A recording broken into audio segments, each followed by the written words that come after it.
Om. Welcome on behalf of Arsha Shakti Foundation. I'm here to offer some reflections on Shakti. What is Shakti? What it means to me, my thoughts about how we can bring further education and understanding about Shakti to our world in this really important time.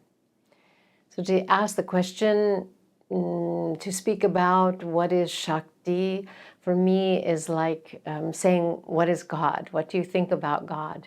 You know, we can try to express that divine reality in words, but words will always fall short.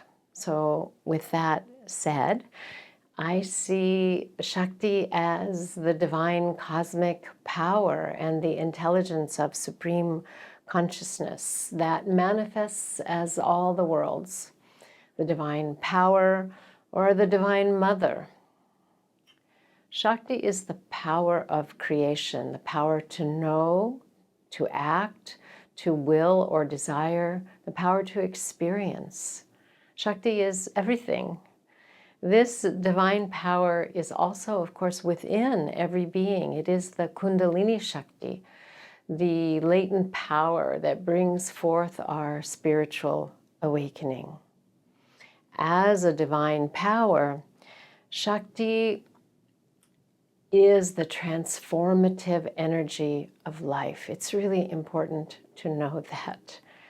Everything depends on her. Our evolutionary trajectory as a species depends on Shakti. The whole world depends on Shakti.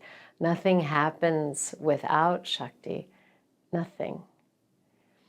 You know, when I think of Shakti on a personal level, you know, I think of God as the Divine Mother. And that was one of the greatest gifts that I received when I first encountered the Kriya Yoga teachings of Paramahansa Yogananda in his book, The Autobiography of a Yogi. A master of the systems of yoga, he was also a devotee of the Divine Mother. And for me, growing up in the West, in a largely Christian culture, I had never even heard the term Divine Mother. And for a woman, especially, it is life-changing to come and to experience and know the Divine Mother. And while I understood, you know, the metaphysical significance of the scripture that declares we are made in the image and likeness as God, as being, you know, beyond form, as a girl or even as a young woman, it was difficult to get beyond the male images of the divine, as well as the masculine-oriented scriptures. All of my scripture books from the West or from the East are filled with markings, a little S that is added in there, changing he to she, so I could understand that those teachings were also for me. This is critically important, isn't it? And when I saw that light from the East, that Paramahansa Yogananda shined forth, the light of the Mother, I was elated. You know, of course, God could also be seen as Mother as well as Father. But I felt like a child, you know, whose parents had been divorced when she was very young. And this child was forbidden from ever seeing her mother or even knowing about her or knowing her name. So a great reunion took place in my heart and in my soul when I came upon those teachings. Ultimate reality, or Brahman, is beyond name or form, certainly beyond any gender. But that which is beyond name or form has the capacity to appear as many names and forms. As declared in the Rigveda, truth is one. The sages speak of it variously. You know, when we look at, you know, through the lens of my experience, not even knowing about Shakti or the Divine Mother, and we look into our world today and we can ask, you know, do people misunderstand about the reality of the Divine Mother and what can be done about that. I don't know about globally, but I would say that in the West, there is certainly less awareness of Shakti, the divine feminine.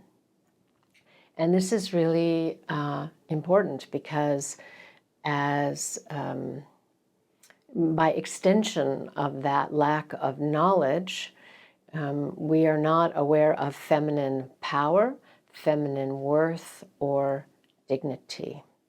And I believe that the root of our global climate crisis is related to this lack of awareness and knowledge. Because without Shakti, without knowledge of the divine feminine earth, is not seen as a spiritual expression of Shakti, but as a physical commodity that can be used. And so to restore our awareness of the sacred throughout all creation, awareness of Shakti is a critical part of that. So to remove that misconception, spiritual education is critical, and supporting girls and women to realize their inherent dignity, having men and people of all genders join in that, making the needed changes in our religious and spiritual traditions to honor the divine feminine. What else do we need to do? Well, we need to care. We need to awaken our heart to hear the cry of the mother and her children. We need to speak up. And above that even, we need to help lift one another up. I'm inspired by Arsha Shakti Foundation and its mission that combines both education and empowerment for women. Both are necessary for liberation. While good works such as helping women towards economic freedom and parity are essential, education to change the prevailing patriarchal paradigm that systematically holds women back is equally as important. So women's empowerment and liberation in both the practical aspect and the spiritual foundation that underlies it. This also allows us to connect with one another, to learn from each other and find freedom together. And so for so many of us on the spiritual path, I think of the guru of Paramahansa Yogananda, Swami Sri Yukteswar, saying self-realization is not selfish realization. So let's dig in. Sri Aurobindo is quoted as saying, if there is to be a future, it will wear a crown of feminine design. Many great spiritual teachers and teachings have offered inspiration about the importance of women to the healing of our world and the need for women's leadership in it, especially today. And today, progress is being made in many segments of society. But it's slow and it takes work. So I would say now is our chance to make a difference.